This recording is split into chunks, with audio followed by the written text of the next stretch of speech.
Hi, my name is Bob Hill, and I'm the president of the Church of Scientology Mission of Riverdale at 308 Broadview Avenue in Toronto. I'm here to bring you today's Sunday service. Today's Sunday service is entitled 4 Valid Therapies. So what are the 4 ways to improve yourself? And what can you do immediately to make your life better? Our sermon today is based on the writings of L. Ron Hubbard from the book Science of Survival. It's actually book 2 in the sequence that he wrote his books. Now, Dianetics is the modern science of mental health, and through the counseling of individuals, the goal of Dianetics is a world without insanity, without criminals, and without war. I'm going to be talking about therapies, so I thought I'd clear the word therapy for you. The general definition, it's the treatment of an illness, disability, or a behavioral problem. In Dianetics, the administration and application of Dianetics techniques and procedures to resolve the problems concerning human behavior and psychosomatic illness is also a therapy. Now, illness caused by the mind is a psychosomatic illness. So what could that be? Let's pretend you wake up in the morning and your stomach is in knots and you don't know why. It isn't something you ate. It's because somebody punched you in the stomach the night before. You just wake up and you got knots in your stomach. That would be considered a psychosomatic illness. Or let's say when you get around little children, you find you get a prickly feeling in the back of your neck and you don't feel comfortable. That could also be classified as a psychosomatic illness.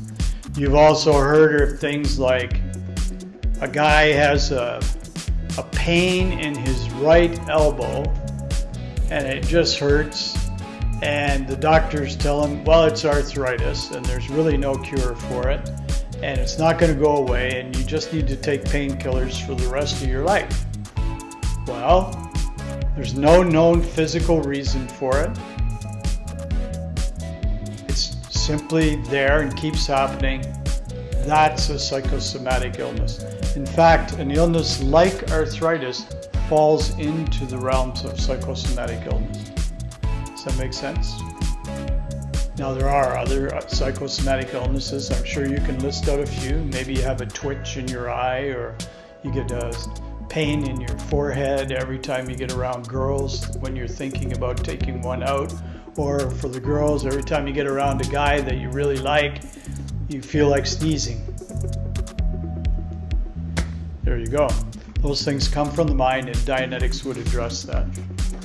So today, we're going to take up these 4 valid therapies. All right? So there's 4 of them, not just Dianetics. So there are 4 valid therapies if we use that term loosely. First, there's the Dianetic procedure, processing, which I just talked to you about. The individual this rids the individual of the pain and painful emotion which aberrates his reason, causes his ability to reason not to be there. He'll do crazy things. He'll react in a certain way and not know why. He'll just not understand why he's getting angry. So that's not a good thing to have. There's no reason there. The second therapy there is education. Now, this indoctrinates the individual with the culture in which he lives and gives him the skills of survival, better enabling him to survive. Now, that's education. So you have education is giving you these skills in society.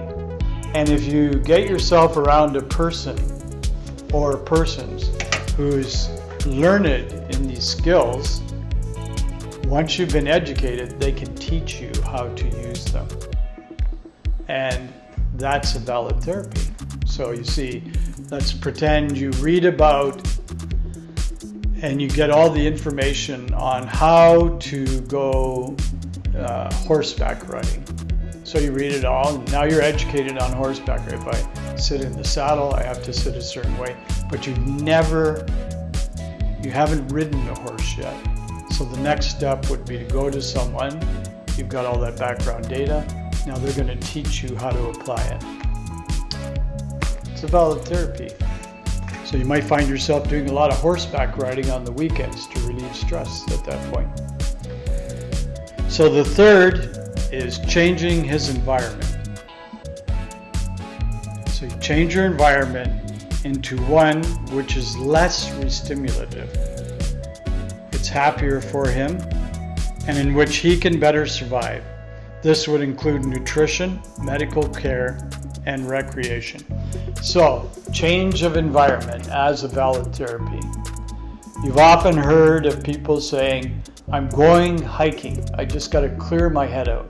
That's a change of environment. They go hiking, they go for a long walk in the woods, they look at all the various living creatures, all the wildlife, and these things don't re-stimulate them. In fact, they destimulate them. They see a pretty golden finch, so their attention goes on the golden finch. Well, a golden finch certainly isn't going to hurt you, so it's non-re-stimulative. There are other methods. Let's pretend a person has, let's say they've got a drug problem and they want to get off the drugs. So the first thing you do is change their environment by getting them medical care. Now, often enough, on a person who has a substantial drug problem, when they get the medical care, it's discovered they have broken bones and so on.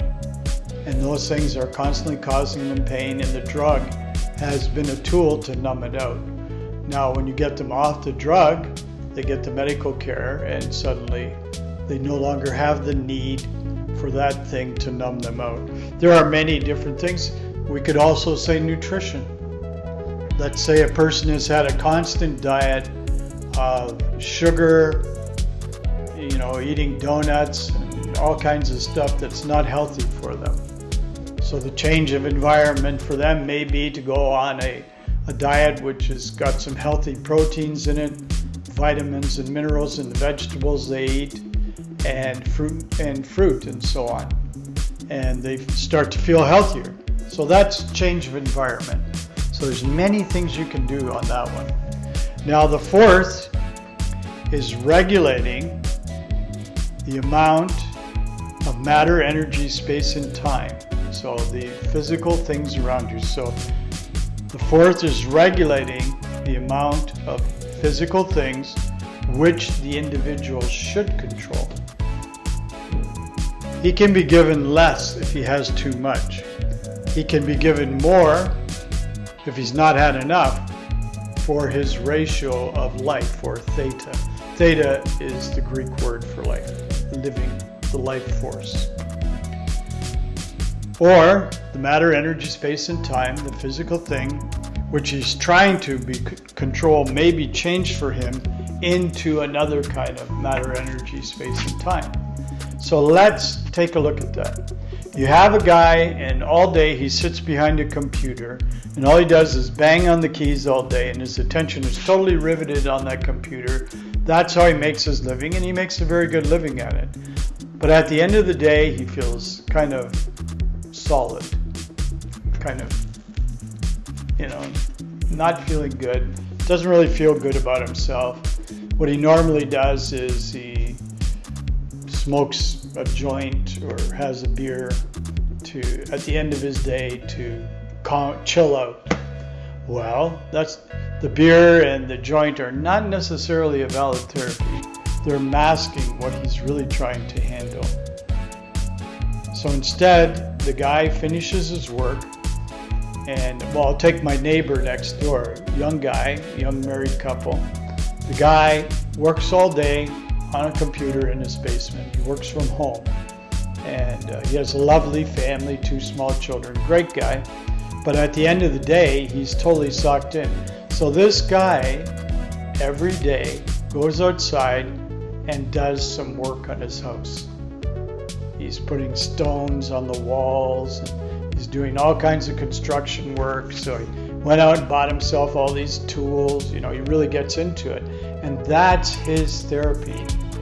So he doesn't go crazy on that introversion from doing all that computer work. So that's sensible if you look at it. So that's a valid therapy.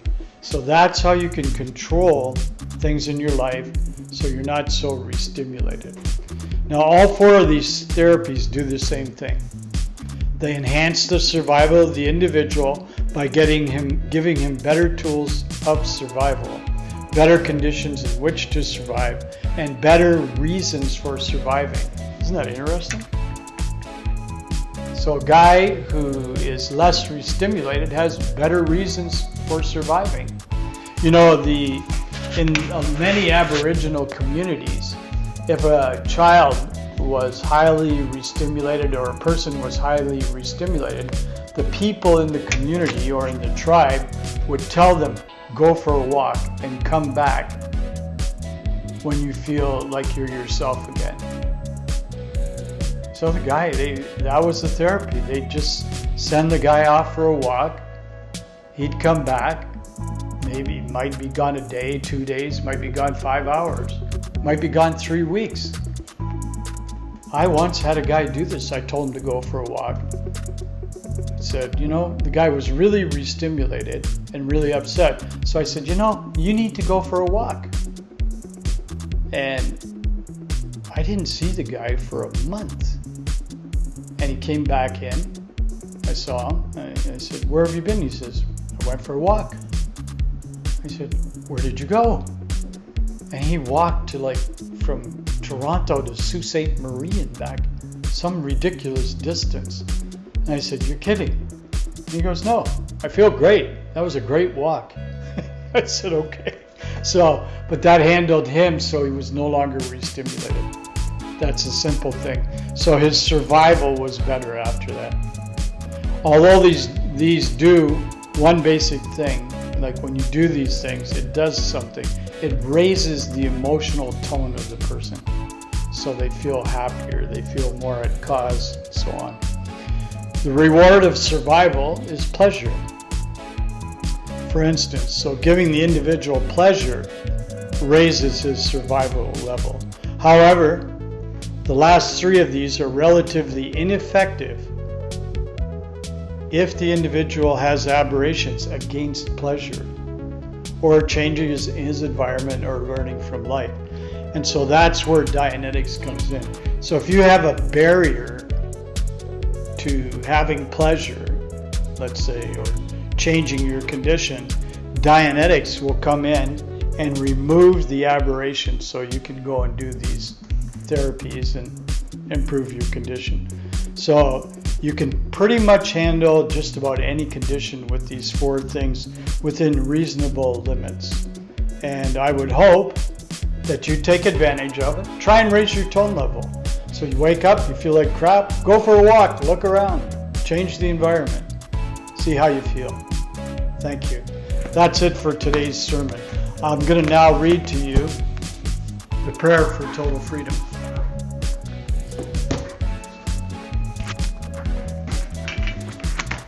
May the author of the universe enable all men to reach an understanding of their spiritual nature.